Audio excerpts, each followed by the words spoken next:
Hi hello गाईस, श्री स्वामी समर्थ सगळ्यांना. तर कसे आहात सगळे? कमेंटमध्ये नक्की सांगा कोण कसं आहे आणि आपले व्हिडिओ कुठपर्यंत पोहोचतायत, कुठपर्यंत कोण बघतंय काय ते पण मला कमेंट करत चला, म्हणजे मला कळत जाईल.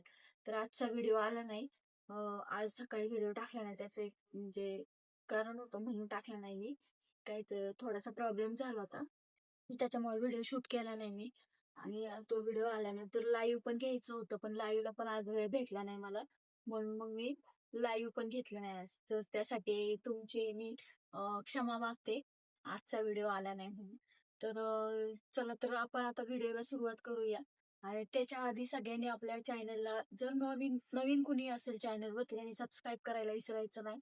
खूप सारं प्रेम द्यायचंय तुमचं. लाईक शेअर करा, खूप सारं कमेंट करा. आणि कमेंट चांगल्या करा, वाईट कमेंट करू नका. कसं आहे, मी जी काही स्टोरी सांगते ते तुमची फक्त आग्रह खातर सांगितलेली आहे मी स्टोरी. याच्यामध्ये काय वेगळं चुकीचं किंवा खोटं किंवा बंडल, काय काय लोक बरेचसे काय काय शब्द वापरतात ते त्या गोष्टीसाठी. तर तसं काहीच नाहीये. तर आत्ताची मी तुम्हाला खरी परिस्थिती सांगते, की जे काही चाललंय, म्हणजे मी जे काही करते, कशी राहते, काय राहते. तुम्हाला इथपर्यंत सांगितलं, की मी त्याच्या कोणत्याही ₹1 ही आत्तापर्यंत निंदताळी नाहीये. किंवा त्यांनी मला आत्तापर्यंत जसं मी सांभाळते, 10 वर्ष झाली पोरी, म्हणजे पहिलीपासून ते आत्तापर्यंत मोठी पोरगी 12वीला सिव्हिल इंजिनिअर. विचारलं होतं मला एक जणांनी, की ती काय करते, डिप्लोमा कुठला, तर सिव्हिल इंजिनिअरिंगचा सेकंड इयरच्या डिप्लोमाला येते आता. सेकंड इयरला आहे ती आता. आणि दुसरी आहे ती बारकी, मुलगा नाहीये मला, दुसरी मुलगी झालेली होती. आणि दुसरी मुलगी 10वीला आहे आता माझी. तर आता डिप्लोमाचा कोर्स तुम्हाला सांगितलं, की त्याची तिच्या शिष्यवृत्तीसाठी म्हणजे स्कॉलरशिपसाठी डॉक्युमेंट लागतात. वडिलांचे उत्पन्नाचा दाखला वगैरे असे डॉक्युमेंट लागतात. तर त्या डॉक्युमेंटसाठी मी त्याला फोन वगैरे केले होते. ते तुम्हाला मागच्या भागात मी तुम्हाला सगळं सांगितलेले. पण तो काही तसा रिस्पॉन्स देत नाही मला, काहीच नाही. त्याच्यामुळे मी मागच्या वर्षी पण थोडे पैसे घालून माझ्या नावाचा उत्पन्नाचा दाखला काढला होता. आता ह्या वर्षी सेकंड इयरला पण तसंच करावं लागणार आहे. आणि डॉक्युमेंट काढून घ्यावे लागणार आहेत. तर आता पर्याय नाही, कारण आपण त्याला सारखं त्याच त्याच गोष्टीवरनं बोलायचं, माझा वेळ वाया घालायचा, त्यांनी फोन करायचा, नाही नाही ते शब्द बोलायचे, तू अशी राहती तशी राहती, हे करती ते करती, बरेचसे काय काय त्याचे प्रश्न असतात. आता माझ्या पोटापाण्यासाठी मला कष्ट करणं गरजेचं आहे, चांगल्या गोष्टी करणं गरजेचं आहे.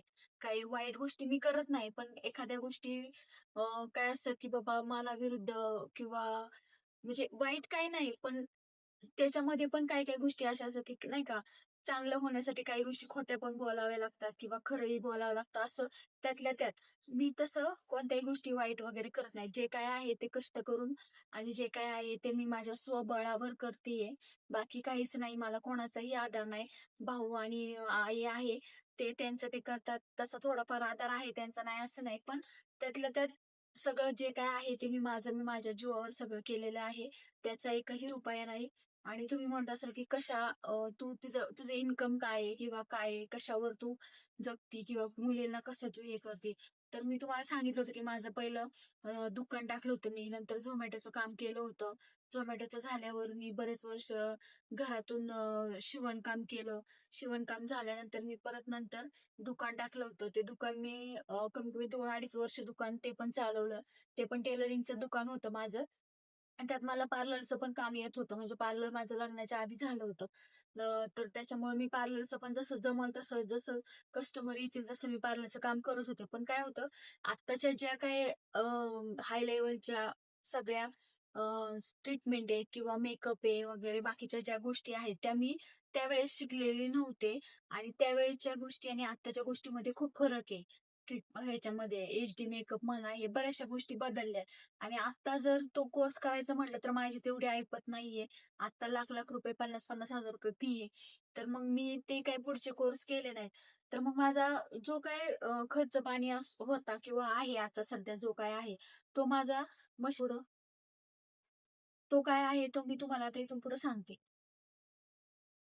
तर मी आता ते सांगते, की बाबा सगळ्या गोष्टी, काही गोष्टी अशा असतात, की संघर्ष केल्याशिवाय किंवा कष्ट केल्याशिवाय त्या गोष्टी भेटत नाही किंवा काय असं. तर मला आवर्जून एक गोष्ट सांगायची आहे, की बाबा तुम्हाला वाटतं, की बाबा हे खर्च पाणी कसं करते, काय करते? तर त्याच्या आधी मी तुम्हाला एक आवर्जून, म्हणजे खूप मनापासून, आणि जे काही मी ज्यावेळेस स्ट्रगल केलं, त्यावेळेस मला खरी मदत किंवा खरा सपोर्ट पाहिजे होता. आपण म्हणतो की बाबा म्हणजे मी तर आयुष्यभर जसं माझं लग्न झालंय, जसं मला कळतंय, तसं मी स्ट्रगलच करत आले. मला सुखाचे दिवस असे कधी नव्हतेच किंवा 1-2 वर्ष जरी लग्न झालं, ते 1-2 वर्ष तेवढे फार थोडेफार गेले सुखाचे दिवस. त्याच्यानंतर जे काही परत स्ट्रगल चालू झालं, ते आत्तापर्यंत मी स्ट्रगलच करते. पण याच्या आधी 1 वर्ष आधी माझी अशी परिस्थिती होती, की मला अक्षरशः आहे ना, जीव देऊ का काय करू अशी म्हणजे माझे जीव देण्यापर्यंत माझी परिस्थिती आली होती, की बाबा मला कुठल्याच गोष्टी सहाय्य म्हणजे नाही का असहाय्य झालत्या सगळ्या किंवा मुलींचं शिक्षण कसं करू किंवा त्यांचं खाणं-पिणं, त्यांचं राहणं, परत जिथं मी राहत होते किंवा काय करत होते. आता बऱ्याच जणांचे प्रश्न पण आहेत, घर स्वतःचं आहे का रेंटनी? तर माझं घर बऱ्याच जणांचा प्रश्न, की बाबा घर स्वतःचं आहे किंवा काय, कसं काय? ते पण मी पुढे सांगते तुम्हाला. पण त्याआधी मी तुम्हाला सांगते, की जे महत्त्वाचं की 1 वर्ष आधी माझी काय परिस्थिती होती, की अशी परिस्थिती होती, की त्यावेळेस मला सगळ्या गोष्टी बंद झाल्या होत्या, की दुकानं असून सुद्धा नसल्यासारखं होतं. त्याचं रेंट देण्यातच माझे पैसे जात होते.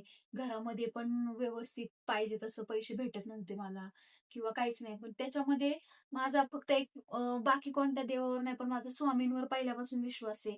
आणि त्यांचं कुठेतरी म्हणजे कुठेतरी मी चांगलं कुठेतरी काहीतरी पुण्य केलं असेल. मला असं वाटतं किंवा देवाला असं वाटत असेल, की कुठेतरी चांगलं थोडंफार तरी पुण्य केलंय. मी तर केलेलेच आहे, पण त्यातल्या त्यात एवढा संघर्ष होता, तर मला असं वाटायचं मी काहीतरी पाप केले, त्या मागच्या जन्माची मला ही फळं भोगावी लागतात आहे. त्याच्यामुळे माझ्या आयुष्यात एवढं कष्ट, दुःख, दारिद्र्य असं चाललेलं आहे. नवऱ्याचा आधार नाही, कोणाचा आधार नाही, काहीच नाही. कसं जगायचं, काय जगायचं? पण त्याच्यामध्ये मला स्वामींनीच एक त्यांचा एक हात पाठवल्यासारखं किंवा एक त्यांचा एक आधार असलेला किंवा मला एक सपोर्टला किंवा काय अजून बऱ्याचशा काही-काही गोष्टी नावं असतील मला ती काही जास्त येत नाहीत. पण जे काही मला एक आधार देण्यासाठी किंवा एक पाठीवर हात असण्यासाठी मला एक अ, देवदूत पाठवल्यासारखा एक माणूस माझ्या आयुष्यात पाठवला. पण तो माणूस काय, की बाबा तो माणूस कसे पाठवले मी जे काही मागच्या वेळेस मागच्या ब्लॉगमध्ये किंवा मी माझी मागची जे काही आयडी होती YouTubeची, त्या आयडीवर मी माझा सगळा संघर्ष टाकला होता किंवा स्टोऱ्या टाकल्या होत्या. त्या स्टोरीमध्ये एका अ, काकांची कमेंट आली होती मला, की "बाबा तुला जर काही आर्थिक मदत किंवा जी काही मदत लागत असेल, तर तू मला संकोच बिना संकोच करता मला तू कॉन्टॅक्ट कर आणि मी तुला जेवढी माझ्या पद्धतीने जेवढी तुला मदत करता येईल त्यावेळेस मी तुला मदत करीन" म्हणून. पण मी जास्त त्या गोष्टीचा विचार केला नाही, की बाबा नको. काही गोष्टी कशा असतात, की बाबा जरी वयस्कर माणूस 60-65 वर्षाचे ते आहेत काका.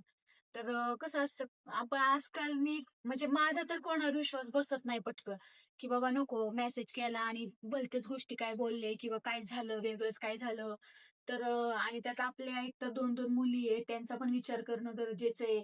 आपण समजा मदतीच्या हातापुढं, मदतीच्या ह्याच्या पुढे जर त्यांना कॉन्टॅक्ट केले आणि त्यांनी मदत केल्यानंतर पुढच्या गोष्टी जर काय बोलले किंवा काय झालं, बऱ्याचशा गोष्टी माझ्या अशा बऱ्याचशा गोष्टी डोक्यामध्ये यायच्या. त्यावेळेस मी त्यांना थोडंसं इग्नोर केल्यासारखं केलं. 2-3 मेसेज मी काय त्यांचे रीड केले नाही किंवा रीड केले तरी मी त्यांना काही रिप्लाय दिला नाही. पण त्यांचे मेसेज यायला लागले. म्हणून मग मी दुसऱ्या-तिसऱ्या मेसेजला 3ऱ्या-4थ्या मेसेजला मी त्यांना रिप्लाय केला, की "बाबा ठीक आहे, काय तुम्ही मदत करू शकाल तर मला करा" म्हणून. तर त्यावेळेस मला स्वामींनी एक माझ्या पाठीवर हात ठेवल्यासारखं थोड्या दिवस मला त्यांनी खूप छान पद्धतीने मदत केली. तुला जे काय लागतंय, काय पाहिजे, काय नाही, मुलींचा शिक्षणाचा खर्च थोडाफार त्यांनी उचलला. परत मला जे काय घरामध्ये ज्या गोष्टी किंवा काय असं थोडीशी आर्थिक मदत मला त्यावेळेस त्यांनी केली. त्यावेळेस मला असं वाटलं, की बाबा चला माझ्या मागं कोणीतरी आहे. देव माझ्या मागं, स्वामी माझ्या मागं पाठीशी म्हणतात ना, "भिवू नकोस, मी तुझ्या पाठीशी उभा आहे." तसंच एक काहीतरी माझ्या त्यावेळेस चमत्कार घडल्यासारखं घडला. आणि तो सपोर्ट मला त्यांचा अजून पण आहे आणि अजून पण ते मला जर कधी मला अडचण आली, आता सध्या तर गरज नाही पडत मला एवढी जास्त. तर कधी गरज पडली ऐन टायमाला मी त्यांना कधी कॉल केला, तर ते मला आवर्जून मदत करतात. आणि एक म्हणजे मूळ म्हणजे आता तुम्ही बऱ्याच जणांचे प्रश्न आहे, की "तू रेंटवर राहते की कसं राहते?" तर आता सध्या तर मी रेंटवरच आहे. कारण मागच्या काळामध्ये मी पण रेंटमध्येच होते. त्यावेळेस मी 2-3 वेळा रूम चेंज करावी लागली. रेंटचा प्रॉब्लेम वगैरे. त्यावेळेस मला त्या काकांनी खूप सारी मदत केली. त्याच्यामुळे मग आता माझं व्यवस्थित आहे. काही टेन्शन नाही. आता मी रेंटवर राहते. रेंट मला ₹7,000 रेंट आहे. परत लाईट बिल असतं वेगळं. आणि बाकीचा खर्च, मुलींचा खर्च, मुलगी आता मोठी मुलगी सेकंड इयरला आहे, सिव्हिल इंजिनिअरिंगला आहे ती, तिचा खर्च, परत दुसरी मुलगी 10वीला आहे. तर माझं एक मोटिव्हेशन त्यांना एकच आहे, की बाबा तुम्ही शिका. जेवढं मला अजूनही कष्ट करायची वेळ लागली किंवा अजूनही कष्ट करावं लागलं, तरीही मी कष्ट करते. आणि तरी पण तुम्ही फक्त शिका, की बाबा जेणेकरून जे माझे आज हाल आहे किंवा माझे आई-वडील असूनही किंवा जरी असले तरी बी किती दिवस आई-वडील सांभाळणार आहेत किंवा मी जरी असले तरी आता सध्या आई-वडील तर त्यांना वडिलांचं तर त्यांना सहाय्य नाहीच आहे. पण मी त्यांना वडिलांची कधी कमतरता कोणत्या गोष्टीची भासू दिली नाही, की बाबा तुम्हाला वडील नाहीये, मग ही गोष्ट तुम्हाला नाही भेटणार, त्याच्याकडूनच घ्या, तोच देईल तुम्हाला, असं कधीच नाही. त्यांनी मागितली आणि मी दिली नाही, असं कधीच झालं नाही. आजचं उद्या होईल की बाबा एक आठवडाभर, महिना, 15 दिवस लागतील. पण मी त्यांची सगळ्या हट्ट, सगळ्या गोष्टी सगळ्या पूर्ण केल्यात मी आजपर्यंतच्या. आणि माझं त्यांना एकच की बाबा तुम्ही शिका म्हणून. तर आता माझ्या मोठ्या मुलीला तिला सिव्हिल इंजिनिअरिंग झालं. सेकंड इयर आहे तिचं 3रं वर्ष. मग तिला मी पूर्ण सांगितलं की डिप्लोमा पूर्ण कर. नंतर कामाला लाग किंवा अजून कुठे जर तुला जॉब चांगला भेटला म्हणजे त्या ह्याच्यामध्ये जॉब चांगला भेटला, तू बिनधास्त जॉब कर किंवा अजून जरी जॉब करूनही दुसरा अजून तुला जर फील्डमध्ये कोणत्या जायचं असेल, तर ते पण कर तू, की बाबा जेणेकरून माझे जे हाल झाले ते तुमचे हाल व्हायला नको. कारण शेवटी जर मी उद्या जर एक्सपायर झाले किंवा मला उद्या काही झालं, तर मुलींच्या मागं त्यांच्या मागं कुणीच नाहीये. त्यांना फक्त त्यांचाच आधार आहे, बाकी काहीच नाही. त्याच्यामुळे माझं एकच म्हणणं आहे त्यांना, की तुम्ही जेवढं शिकता येईल, जेवढं माझ्याकडून आता तुम्हाला घेता येईल तेवढं घ्या, शिका, स्वतःच्या पायावर उभं राहा. आणि बारक्या मुलीला माझी इच्छा आहे, की तिने अकॅडमी वगैरे नाही का पोलीस भरतीसाठी भरती व्हावं, अशी माझी मनापासून इच्छा आहे, की बाबा तिचं तर आयुष्यभर टेन्शन राहणार नाही कोणत्या गोष्टीचं किंवा काहीच नाही, की स्वतःची नोकरी असली तर बाबा कोणत्या गोष्टीला कोणापाशी ₹10 ₹5 आपल्याला हात पसरण्याची वेळ नाही येणार. असंच माझं मोटिव्हेशन आहे. बाकी त्यांना दुसरं काही मी सांगत नाही, की बाबा हे बाकीच्या गोष्टींकडे लक्ष देणं आता अर्थ नाहीये. आता फक्त करिअर करण्यात तुम्ही फोकस करा. मला काय कमी पडलं तर मी आहेच आहे तुमच्यासाठी. एवढंच बाकीचं काही मी तुम्हाला बाकीचं जास्त काही सांगणार नाही किंवा मी माझा जास्त मोठेपणा वगैरे असं काही सांगणार नाही. जे आहे ते मी रिअलमध्ये सांगते तुम्हाला. आणि ह्या गोष्टी आता साहजिक आहे कारण आत्ताच्या जे काही घडामोडी चालल्यात आपल्या जगामध्ये, आयुष्यामध्ये जे काही चाललंय, त्याच्यामुळं ह्या गोष्टी पायावर स्वतःच्या उभं राहणे, निर्धडपणे किंवा ठामपणे एखाद्या गोष्टीवर की बाबा चला मला हेच करायचंय, मला हेच काम करायचं, मी हेच कामामध्ये पुढं पुढं पूर्ण हे करणार आहे. तर ते झालं आता. आता तुम्ही म्हणाले इन्कम. इन्कमचं म्हणाल तर मला आता सध्या एक 5-6 महिन्यापासून सोशल मीडियावरून थोडंफार इन्कम चालू झालेलं आहे. आणि त्यातल्या त्यात मी घरी मशीनचं पण काम चालूच आहे माझं. थोडंफार येतं, कधी येत नाही. जसा सीझन वाईज असा आता घराचा आणि दुकानाचा खूप फरक पडतो. घरामध्ये असल्यावर जरा लोकं घराच्या साईडला येण्यासाठी थोडंसं बायका जरा कंटाळा करतात. रोडच्या साईडला दुकान असल्यावर जरा फरक पडतो. तेवढाच थोडासा फरक आणि त्यातल्या त्यात माझं सोशल मीडिया आहे त्याच्यामुळे मी काही एवढा लोड घेत नाही. पण त्यातल्या त्यात जरी असं तसं दोन्ही पण काम मी चालूच असतं माझं. तर ह्या हा सगळा सपोर्ट आणि जे काही माझं आहे ते सगळं मशीनचं आणि सोशल मीडियावरच आहे. मी काय दुसरं कोणतं काम वगैरे करत नाही, काही नाही. मुली स्वतः मोठ्या झाल्यात, जातात येतात व्यवस्थित, काही टेन्शन नाही त्यांचं. तर इथून पुढे आता तुम्हाला माझा हा ब्लॉग कसा वाटलाय कमेंटमध्ये नक्की सांगायचंय. लाईक, शेअर, सबस्क्राईब करायला विसरायचं नाहीये.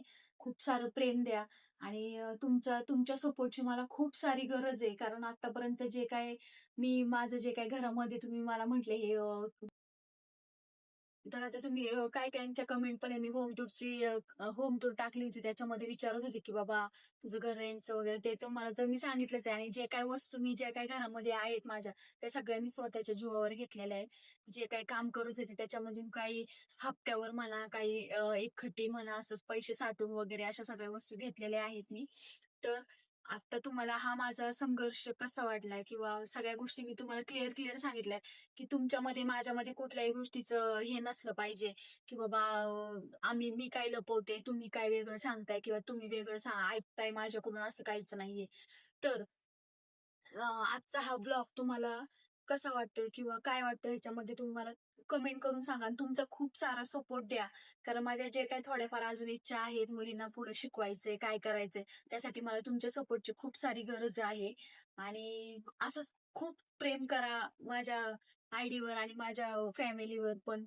आणि हा ब्लॉग कसा वाटला कमेंटमध्ये नक्की सांगायचे. लाईक शेअर सबस्क्राईब करायला विसरायचं नाही. तर भेटूया पुढच्या ब्लॉगमध्ये. धन्यवाद.